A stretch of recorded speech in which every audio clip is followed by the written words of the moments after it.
Welcome everyone to our conversation today as part of the What the COP series brought to you by the Youth in Landscape Initiative in collaboration with the Global Landscapes Forum. We're thrilled to have with us an incredible panel of youth leaders from across the world to discuss the challenges and opportunities and the crossroads to climate justice and international climate policy. As we look ahead of COP29 in Azerbaijan, today we're asking what is at stake in the upcoming climate negotiations. We want today to explore how international climate negotiations are evolving and what needs to change to ensure a real impact. And for this conversation, we have four incredible panelists representing different regions and countries of the world, and they bring us today insights on the pressing issues facing their communities and countries. First, we have Brian Kithinji.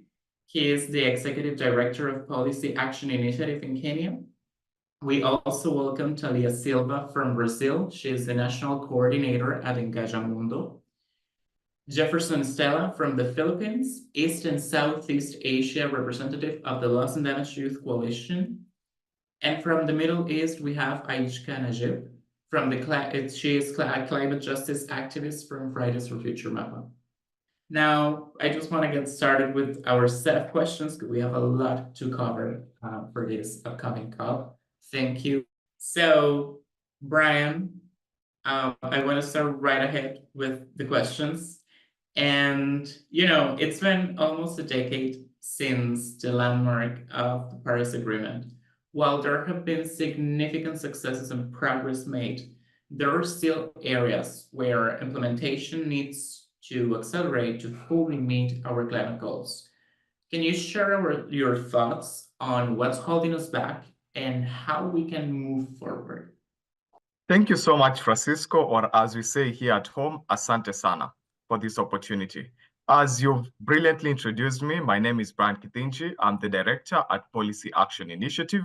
And when it comes to your question, first of all, we have to look at how the Paris Agreement came into being. It came after the Kyoto Protocol and the failures associated with it, because we know that the Kyoto Protocol, one of the major failures was that it focused on emissions reduction rather than looking at adaptation, rather than looking at financing for developing countries. And when you look at the Paris Agreement, it had four main objectives. And how are we as the world, as a globe, closer to achieving this objective is something up for debate. The first objective was we were to limit temperature increases to 1.5 degrees Celsius above pre-industrial levels. The second one was all countries in the world were to set nationally determined contributions or goals, in short, climate goals that were supposed to be reviewed after every 5 years. There was also the other goal of a loss and damages fund for developing countries. And the last goal was all countries were to move to net zero emissions. However, as everyone can attest, wherever you are in this globe, whether you are in America, whether you are in Africa, whether you are in Asia, none of these objectives are close to fruition. And one thing that is holding us back is climate hypocrisy. Because what have we seen since the Paris Agreement came into force in 2015 is that developed countries still are continuing to emit. Carbon emissions are still rising according to the IPCC assessments, while developing countries, especially those in the global south, are being lectured that you should stop any projects to do with infrastructure, you should stop mining oil. But then the developed countries are continuing to still produce emissions. They're continuing to still continue with carrying out mining of fossil fuels, carrying out all these intensive carbon emission projects. Another thing that is holding us back is access to finance. It is very, very sad that today we are living in a situation where Africa, which is the most devastated continent by climate change impacts, despite it contributing the least emissions, receives just 1% of total global climate financing. And this is a major thing that is holding us back, because if the place where it is most affected is receiving the least amounts of climate funds, seriously, how is the continent going to adapt to this new normal? Everyone in Africa, every developed country is lecturing Africa about cutting its emissions. But in Africa, what we need is climate adaptation, and that leads to another reason that is holding us back from achieving the aspirations of the Paris Agreement is that there's a focus a lot on climate mitigation. That is why we see a lot of tree planting projects in Africa and less on adaptation. However, in Africa today, when you look at the extensive droughts that have happened in East and Central Africa, you look at the cyclones in Southern Africa, you look at the high levels of food insecurity caused by climate change impacts, you look at climate mobility and the migration that has accelerated in the Sahel region. What we need is more investment in climate adaptation. However, that hasn't been happening since 2015. I know in the last COP28, there was the formation of the Loss and Damages Fund. However, it hasn't really worked for the African continent. And the fund is still controlled under the control and management of the World Bank. So those are the reasons that are holding us back. Thank you. Thank you, Brian. You mentioned their inequalities. You mentioned their the needs of the continent in this case to invest more or to mobilize more resources in adaptation. You mentioned there are certain causes that are linked to social movements and social uprisings around the climate movement. And I wanted to ask about that, Ayshka, because we know that the climate justice movement has seen significant growth over the years. What does the climate justice movement look like in 2024, and how has it evolved from the last years?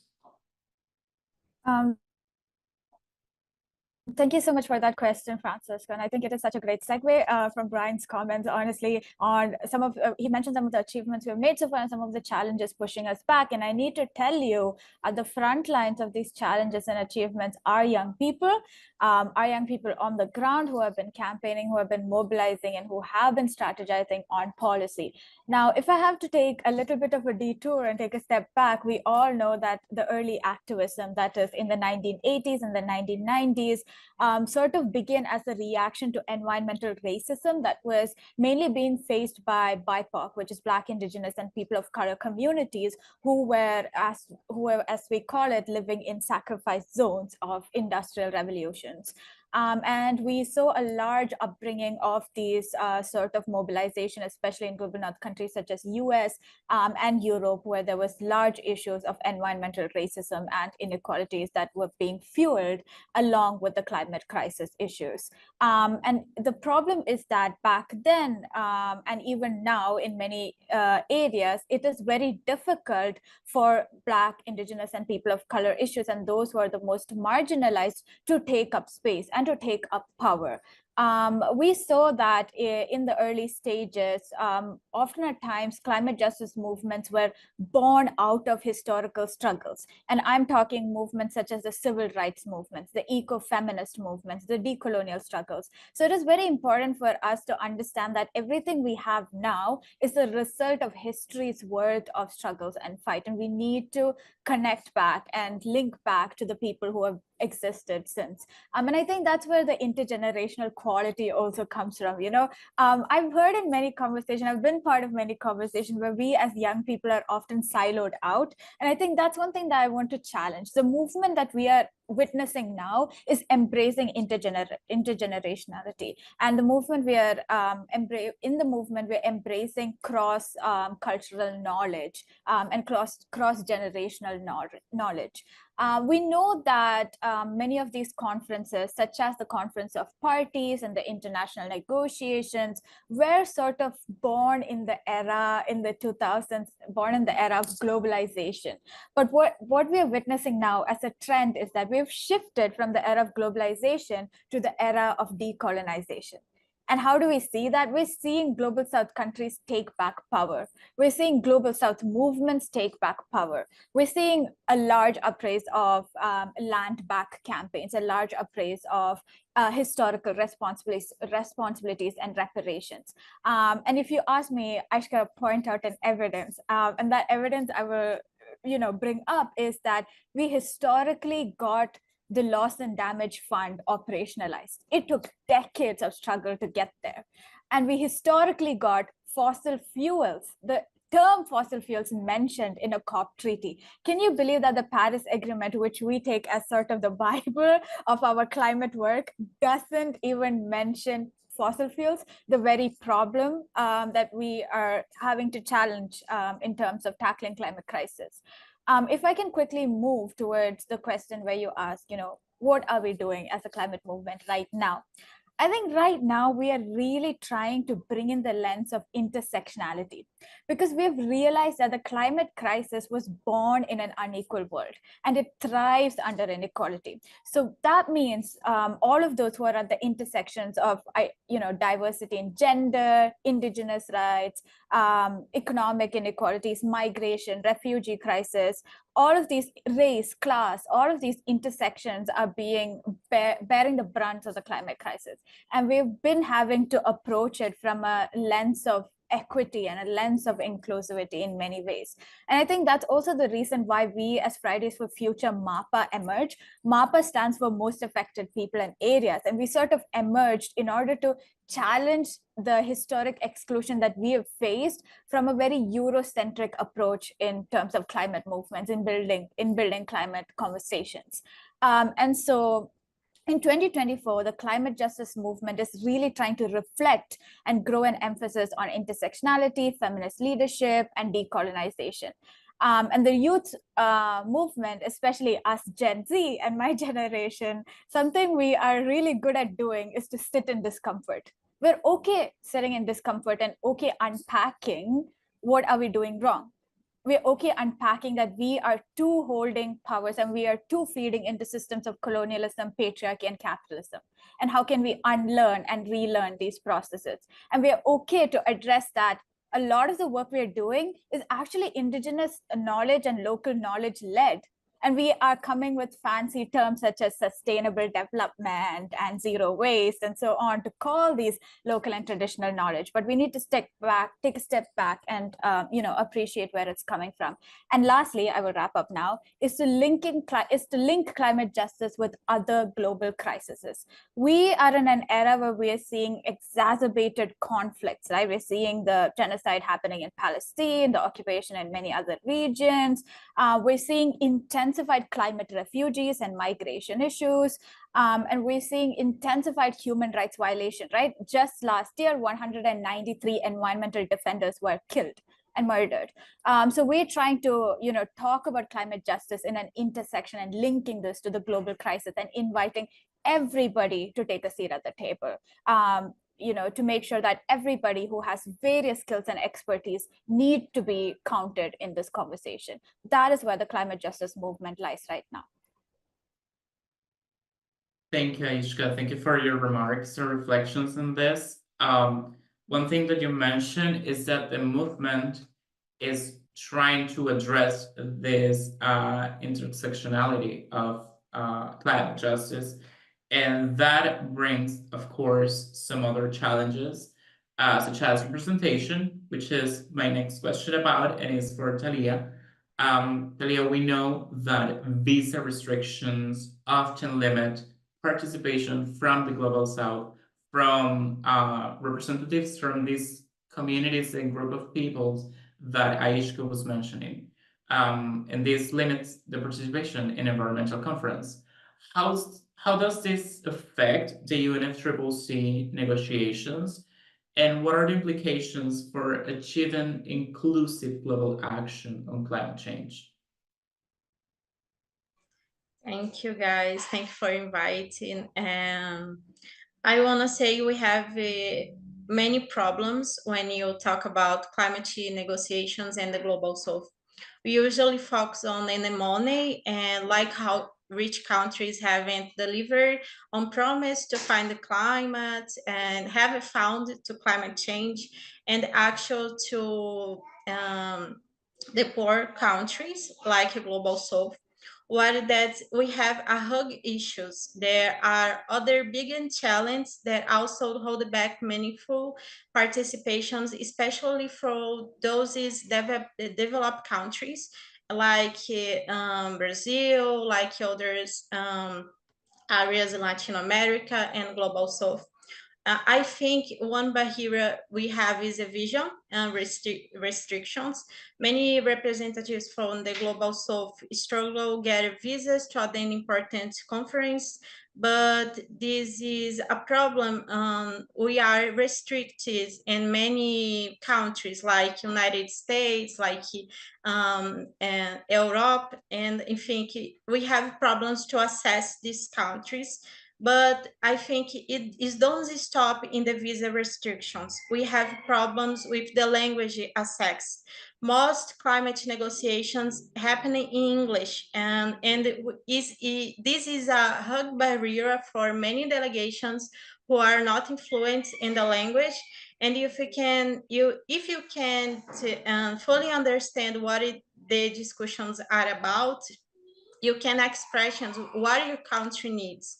And it's becoming a really hard to advocations for people in the restings or for the country in the restings. And we have another problem is access to information.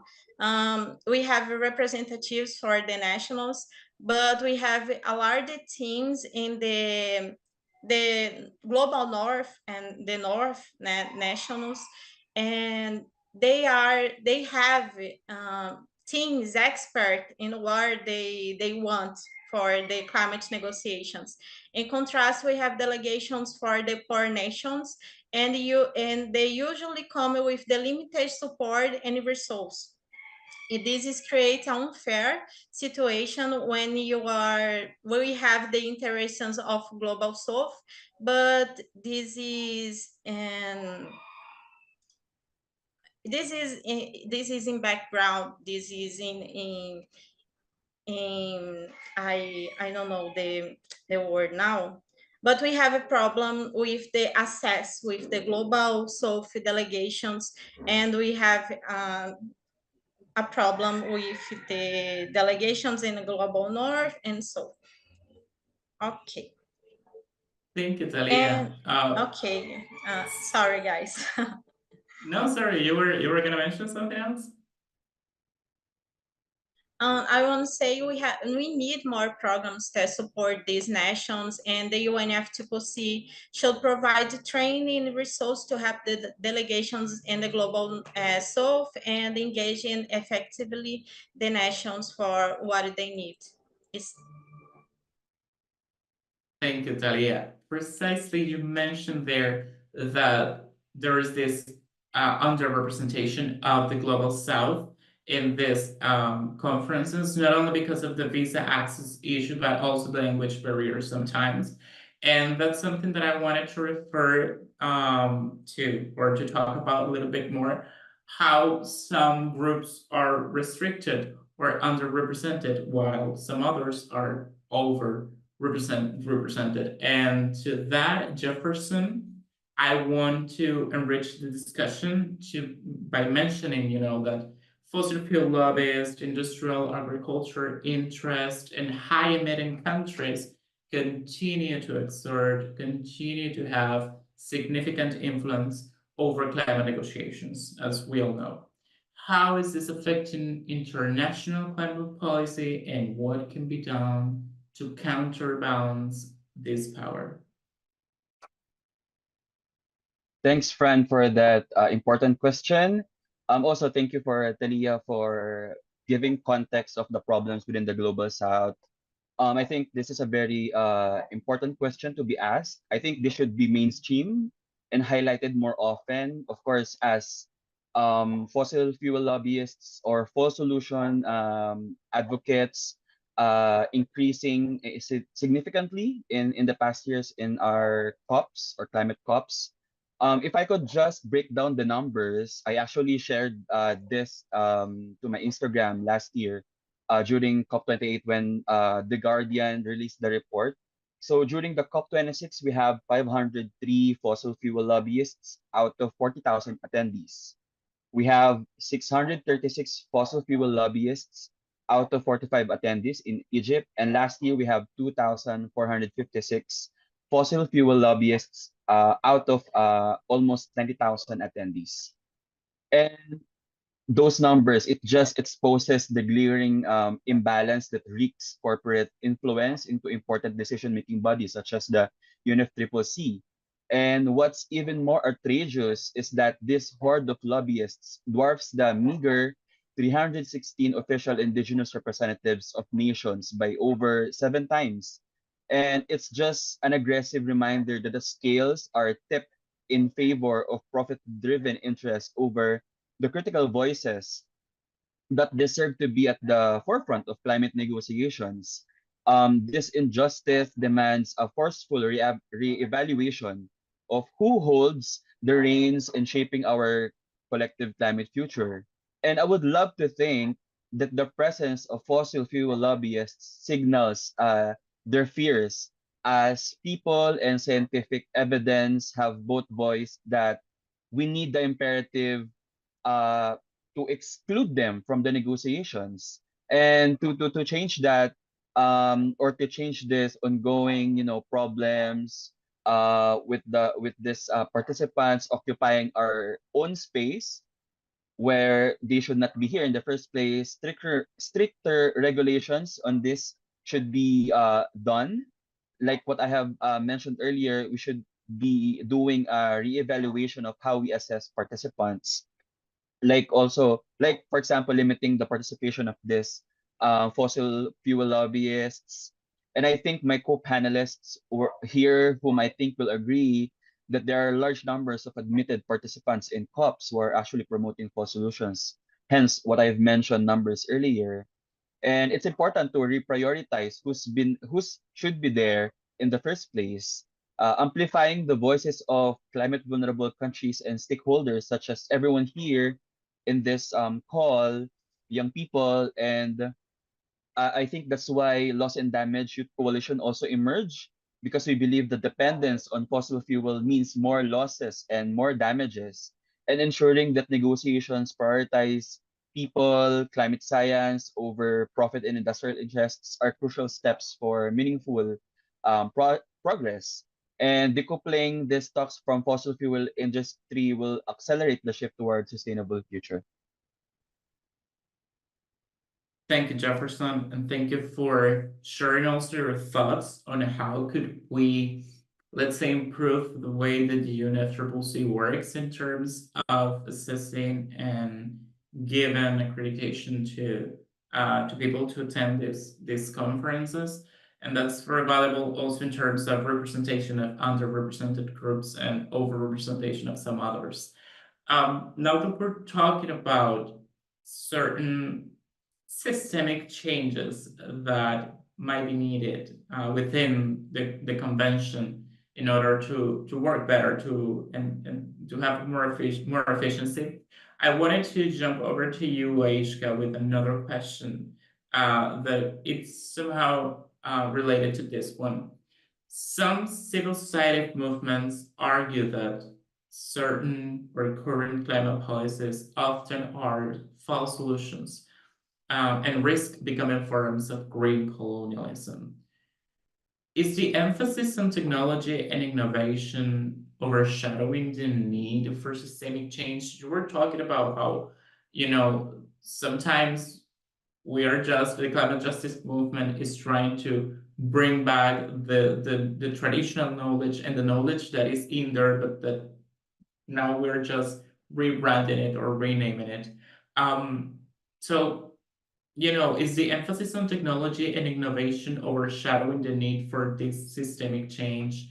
Can technological solutions address the root causes, or are these and other market solutions a mere distraction for the climate movement? Thank you so much, Francisco, for that really important question. And here's a hot take. Yes, very much so. These are real conversations, and there's a lot of false solutions that is being brought into the climate negotiations. Even we're witnessing that very much so we witnessed that in the global stocktake. We witnessed that in many of the NDCs. We're also witnessing that in the Just Transition Work Program that is currently being negotiated under the UNFCCC. And I really want to say that, we talk about this terminology, greening the economy, but which economy are we really greening? The extractive, capitalistic, patriarchal economy. How can this economy really be greened? And I think that is where the nuance of false solution really needs to be addressed, And I know that in recent years, some technologies have been popularized and marketed as positive mechanisms to have zero and, to have the target of net zero emissions. Even though we have had scientists say over and over again that these technologies are unproven and these technologies are dangerous distractions. And there are so many of these examples of false solutions, right? Which includes carbon capture and storage and various other solar radiation management and ocean fertilization technologies that we've witnessed. And the issue about these dangerous distractions is that they often act as a smokescreen while ensuring that emissions and extractions can continue parallel. So they're bringing in these technology while we know that another coal power plant is being opened or expanded simultaneously. And these dangerous distractions give a false illusion that climate action is taking place, when in reality, what is happening is that they're worsening the climate emergency and they're delaying any substantive action. And another issue that we don't talk about enough is the human rights violation. We're seeing that in front of our eyes in what's happening in the Democratic Republic of Congo due to the mining of critical minerals, right? And we're talking about just transition without talking about where the minerals from just transition will come from, or where the technology for the just transition will come from. And often at times they are built on the backs of indigenous peoples and created by sacrificing indigenous lands. So what we're doing is just replicating the same extractive and colonial systems of fossil fuel expansion, right? We're moving from one extractive system that has been built on the backs of marginalized people to another extractive system. We know that technology plays a critical role in responding to ecological crises. Yes, that is a matter of fact, but it should not be implemented on the basis of systemic racism and on the basis of in the expanse of other marginalized groups, right? Marginalized people, ethnicity, gender, and so on. And that's why it is very important that when we talk about just transition and we talk about sustainable development goals, we need to understand that there is no one size fits all technological solutions that is suitable to diverse contexts. And we need to stress the need for more international framing on technology and innovation. So we know that technology transfer and innovation is even considered as a means of implementation under the convention and under the Paris Agreement, right? But are we talking about these means of implementation in a way that centers territory-based experiences, that centers care, that centers gender responsiveness, and that centers human rights and justice principles? That is what we're witnessing not happening in the negotiation rooms and in the various conversations we are part of. So this is the significant gap that remains. Yes, we need technological innovation, we need technology transfer, but it should not be carried out under the same ecosystems. And I think Ayshka, you're bringing in challenges, but what are some of the solutions, right? We're witnessing some really innovative, radical solutions come from even feminists and young feminists on the ground. We're witnessing conversations about degrowth, right? Degrowth that challenges that no matter whatever renewable energy projects or whatever sustainable actions we currently create, it will always be complementary to the current fossil fuel structures if we continue in the path of extractivism, in the path of overconsumption, right? This renewable energy will never be able to match that path of consumption. This is where the idea of degrowth comes in, to challenge the current system. So that is more of a systemical reform that we're talking about. And we're also bringing, especially in the Just Transition Work Program, a gender responsive just transition, right? Where we take into consideration care economy, the unpaid, unrecognized labor that is carried by women, young women and girls. And most often, even as young climate activists that carry a lot of these unpaid care work. So I think it is always, prioritizing these kind of domestic innovations and these kind of innovations that is coming from feminist and young feminist movements and collectives is very important, and prioritizing local community approaches is also very important in the conversation of technology and innovation. And I'll stop there. Thank you, Ayshka. Thank you for your remarks and in regards of this challenge and how could the convention overall and us as well as attendees address these situations and challenges as well in terms of technological solutions. Ayshka mentioned something very interesting, and it's degrowth. If you want to learn more about degrowth, the GLF Live created a special video interviewing experts in this field where you can learn about this system and topic. Brian and Thalia, I want to ask both of you very briefly, we need to be mindful of the time, about loss and damage. So for both of you, I would like to ask, how confident are you that COP29 will go beyond promises? Because, for example, loss and damage has been a recurring demand in previous COPs.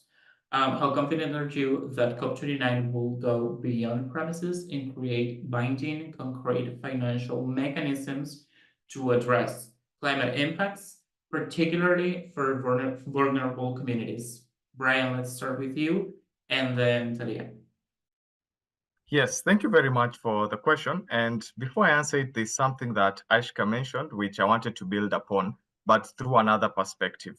Actually, when you look at it in Africa, we really need innovation. And I'll say it because, we are coming from a lot of period of colonization and exploitation of our natural resources. You look at the soil acidity in Africa, for example, in many areas, the pH is around 4.0. But you go to Europe, the soil acidity, it's what level? From 6.0 to 7.0, less acidity than in African soil. So it means that we're starting from a base. If Europe is at 0, we are starting at -10. So we need something to accelerate us to 0 so that now we can now start from a fair ground. Because even if we say that we completely do away with technology and go back to implementing indigenous systems of agroecology, for example, in the agricultural sector, we are still disadvantaged because our starting base, the main fundamental point, the land, the soil, it's not at an adept level because of the level of degradation that has happened. But also as well, technology, we also look at it from the perspective of lack of infrastructure. You saw, for example, recently when there was floods in Belgium, I believe, that they were able to deal with the issue within less than 2 days. But when we had floods in Nigeria, and my apologies and condolences to all the families that lost their possession and their loved ones, the government took around 2 weeks, almost a month, to deal with the situation because we don't have adequate infrastructure to even withstand the capacity of climate disasters as of now. And even when they accelerate into the future, it's going to become a very, very big problem. So yes, we need technology, but as I agree with Ayshka, it should actually be developed with indigenous concerns at the forefront. Now back to the question about COP29. When we look at, first I come from a base of point that COPs are really, really unnecessary because last year, 70,000 world leaders flew on planes. All those emissions that come from air travel, which we know are even more than in most other sectors, all flew to Dubai to rediscuss something that they've already agreed upon for years and years and years. And yes, we had the Loss and Damages Fund being officially now launched. But then who is in control of that fund? The World Bank. We know the World Bank has had a very poor and devastating history in Africa when it comes to allocating financial resources. They were responsible for the SAPs, the structural adjustment programs that led African economies to actually degrade. Like when you look at where Africa was in 1980 and where Africa is today, at around 2005, that period of time is like the Great Depression for Africa because of the SAPs that the World Bank demanded African economies should take so that they can get financing. So even now, I'm really scared what African countries will be told they should do in order to get even that allocation from Loss and Damages Fund. So for example, you may find like an African country like Eritrea being told that you have to sacrifice growing cashew nuts because the agricultural sector in your country is a leading emitter in order for you to access these funds. But then that will have a devastating effect on that country, Eritrea, because agriculture is the backbone of the economy and no one is coming up with an alternative for the people. So with the history of the World Bank, and now that is in control of the funds, I see a very doomed picture. But also another thing is that even if COP29, we see that binding agreement for the loss and damages fund now being operationalized and countries are able, and even groups are able to access the funds, we have to remember one thing, that we already have so many funding mechanisms in the world, the Green Environment Fund, the Global Environment Facility, the Green Climate Fund, but still that money is not flowing to developing countries. So we have to ask ourselves a question. If these other funds have not worked, what makes this fund to work? And the fundamental reason is because we have a challenge with access to finance. And access to finance means the application processes for these funds, it's always very bureaucratic. No youth group, no indigenous group can be able to go through all that system to get the financial resources. But also, who sits in the board of these funds? There's never representation of communities that are affected or the communities that are being targeted by these funds. So at the end of the day, we are going to see international organizations based in the global north getting these funds to come and implement a project in Africa. That for me is not the way to go. So for me, when I look at it, it's not just having a loss and damages fund, but overlooking the whole international financial mechanism to ask ourselves, why hasn't this money already that is there, even if it is little, why hasn't it been flowing to the communities that it deserves? Thank you, Brian. A more efficient resource mobilization than for most affected people in areas. Thalia, very briefly, your insights and reflection on this, how confident are you that COP29 will go beyond promises and create the concrete and binding financial mechanisms to address climate impacts? Thank you for the question. I believe the loss and damage is the elephant in the room in the conference. And especially in the global south, we are suffering from the climate impacts like the floods and storms. This year in Brazil, we have many deaths because of the storms in Rio Grande do Sul. And we are impacted for the loss and damage now. And we need more progress, like creating the loss and damage found in COP26, but we need more just words. Now it's just words of the rich countries and promise to give money to help, but they need to keep the promise. Now it's so promises. I think we need real money commitments. Rich countries must be promised specific amounts of money to help those affected by climate change, and I think they need to keep the word and pay for the loss and damage for the global south and for the communities, and especially the affected peoples, and clear rules for money distribution. We need a simple guidelines on how this money will be shared. So this, and we need can get easily. And now we have problems for accessing this fund. We have more politics and more problems, and we need to easily this process for the global south for the countries.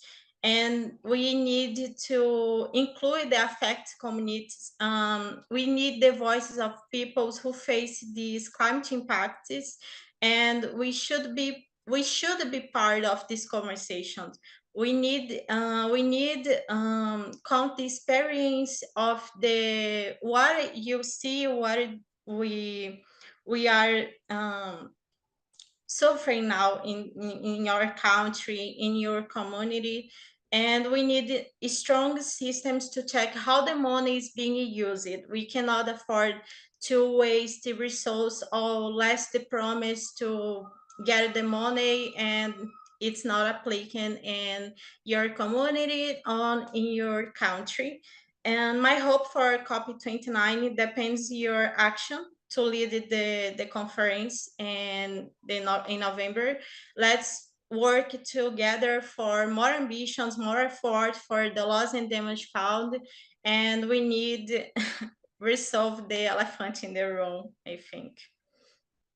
Thank you, Thalia. Thank you for your insights on that question. And now I want to jump to a last question to the four of you, because it's been a wonderful conversation, but we need to be wrapping up. So I would like from the four of you a call to action today to all the young people and the audience in general that is watching this GLF conversation. I would like from each one of you in less than 1 minute to tell me how can people be part of the discussion and contribute to tackle the climate crisis without being present at COP29 this year.